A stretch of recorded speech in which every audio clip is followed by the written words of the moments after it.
4578 5ൻ്റെ സ്ഥാനം എന്ന് പറഞ്ഞാൽ 8 ഒറ്റ 7 10 5 100 സ്ഥാനം 100. ഇതിൻ്റെ സ്ഥാനം എവിടെയാണ് ചോദിച്ചെങ്കിൽ ആ സംഖ്യയും സ്ഥാനവും കൂടെ ഗുണിക്കണം. അതായത് സംഖ്യയും സ്ഥാനം, അതായത് 5 100 കൂടെ ഗുണിക്കണം, 500 കിട്ടും. 5ൻ്റെ സ്ഥാനം 100 ആയതുകൊണ്ട് ആ സംഖ്യ അതും കൂടെ ഗുണിക്കണം. മുഖവിലയായി ചോദിച്ചെങ്കിൽ ആ സെയിം സംഖ്യ തന്നെ. അതായത് 578 8ൻ്റെ മുഖവിലയായി വെച്ചാൽ 8 തന്നെ, മാറ്റമില്ല.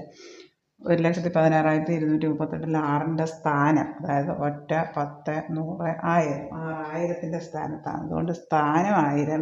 1,16,238 6ൻ്റെ സ്ഥാനവില എന്ന് പറഞ്ഞാൽ ആ സംഖ്യയും സ്ഥാനവും കൂടെ ഗുണിക്കണം. 6 × 1000 6000. ഇവിടെ മുഖവിലയാണ് ചോദിച്ചെങ്കിൽ ആ സെയിം സംഖ്യ തന്നെ വരും എപ്പോഴും. 115.23 2ൻ്റെ സ്ഥാനം. പോയിന്റ് കഴിഞ്ഞ് ആദ്യത്തെ സംഖ്യ ആണെങ്കിൽ 1/10 സ്ഥാനം, അതായത് 2ൻ്റെ സ്ഥാനം 1/10. ദശാംശം കഴിഞ്ഞ് ആദ്യത്തെ സംഖ്യ, ഇവിടെ ദശാംശം കഴിഞ്ഞ് ആദ്യത്തെ സംഖ്യ 2, അതായത് 2 ഇൻറ്റു ആ സംഖ്യ ഗുണം സ്ഥാനം. 2 ഇൻറ്റു 1/10 2/10 0.2 വരും, 0.2. ഇത് ഓർത്തിരിക്കുക, ഈ വ്യത്യാസങ്ങൾ ഓർത്തിരിക്കുക. സ്ഥാനമാണെങ്കിൽ ആ സ്ഥാനം മാത്രം എഴുതിയാൽ പറ്റും.